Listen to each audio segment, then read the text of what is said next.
নমস্কার, আমি কৃষ্ণনগর সাংসদ মহুয়া মৈত্র বলছি। আপনারা জানেন যে তৃণমূল সাংসদ হিসাবে আমি সর্বোচ্চ আদালত সুপ্রিম কোর্টে ওয়াকফ অ্যামেন্ডমেন্ট অ্যাক্টের বিরুদ্ধে গিয়েছি এবং আজকে সেই মামলার শুনানি হয়েছিল।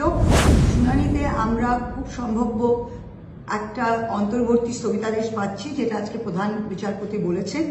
তিনটে মেইন জিনিস এর উপরে আমরা এই অন্তর্বর্তী স্থগিতাদেশ পাচ্ছি। এটা সত্যি সুখবর।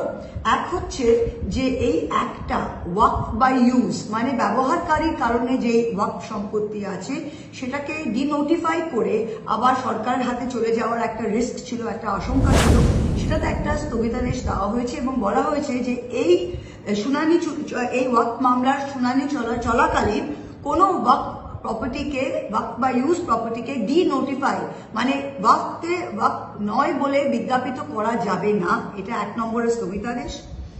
দ্বিতীয় স্থগিতাদেশ সেটা বলা হয়েছে, সেটা হচ্ছে গিয়ে যে এই ওয়াকফ অ্যামেন্ডমেন্ট অ্যাক্ট যেই ধারাটা বলছে যে সরকারি জমি বলে যে কোনো ওয়াকফ সম্পত্তিতে কালেক্টর বা ডিস্ট্রিক্ট ম্যাজিস্ট্রেট তদন্ত করতে পারে, কিন্তু তদন্ত করাকালীন সেই সম্পত্তিটা আজকে অ্যাক্ট বলছে যে সেটা সরকারের সম্পত্তি হয়ে থাকবে, সেটাতে কিন্তু এখন স্থগিতাদেশ দেওয়া হয়েছে। তাই কোনো কালেক্টর বা কোনো ডিস্ট্রিক্ট ম্যাজিস্ট্রেট যে কোনো ওয়াকফ সম্পত্তিকে সরকারি সম্পত্তি বলে মানে বছরের পর বছর সেটা চালিয়ে যাবে, সেটাতে স্থগিতাদেশ দেওয়া হয়েছে।